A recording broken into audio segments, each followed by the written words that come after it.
અંકલેશ્વર શહેરના પટેલનગર ઝૂંપડપટ્ટી પાછળ આવેલ રેલવે ટ્રેક પર ખુલ્લી જગ્યામાં કેટલાક કિસ્સાઓ એકઠા થઈ પોતાના આર્થિક ફાયદા સારું પત્તા પાના વડે રૂપિયાની હાર જીતનો જુગાર રમી રહ્યા હોવાની ચોક્કસ બાતમી ભરૂચ એલસીબી પોલીસને મળી હતી. જે બાતમીના આધારે એલસીબીના એએસઆઈ સંજયભાઈ અને પોલીસ કોન્સ્ટેબલ નિમેશભાઈ સહિતની ટીમે અંકલેશ્વરના સ્થાનિક પંચોને સાથે રાખી ખાનગી વાહનોમાં દરોડો પાડ્યો હતો. પોલીસે આયોજનબદ્ધ રીતે ઘેરાબંધી કરી સ્થળ પર જુગાર રમી રહેલી ઇસમોને રાઉન્ડ અપ કર્યા હતા. જોકે રેડ દરમિયાન પોલીસને જોઈને સ્થળ પરથી 3 થી 4 ઇસમો ભાગી જવામાં સફળ રહ્યા હતા. પોલીસે સ્થળ પરથી પકડી પડેલ 5 આરોપીઓ જેમાં ભૌ સાહેબ, તુકારામ જાદવ, ગણપતભાઈ ઠાકોરભાઈ પટેલ, સુરજભાઈ શંકરભાઈ શતક, સાગરભાઈ અશોકભાઈ માંગારુરી તથા માનસિંહ ભાનસિંહ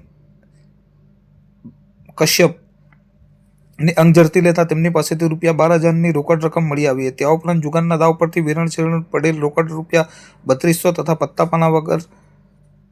પત્તાપાના મળીને કુલ 15,200નો મુદ્દામાલ જપ્ત કરવામાં આવ્યો હતો. આ અંગે એએસઆઈ અશ્વિનભાઈ રણછોડભાઈની ફરિયાદના આધારે અંકલેશ્વર શહેર બી ડિવિઝન પોલીસ સ્ટેશન ખાતે જુગાર અટકાયતી અધિનિયમની કલમ 12 હેઠળ ગુનો નોંધવામાં આવ્યો છે. ઘટના અંગે આગળની કાયદેસરની તપાસ police sub inspector Rajendrasinh Abhaysinhbhai Asvar ચલાવી રહ્યા છે.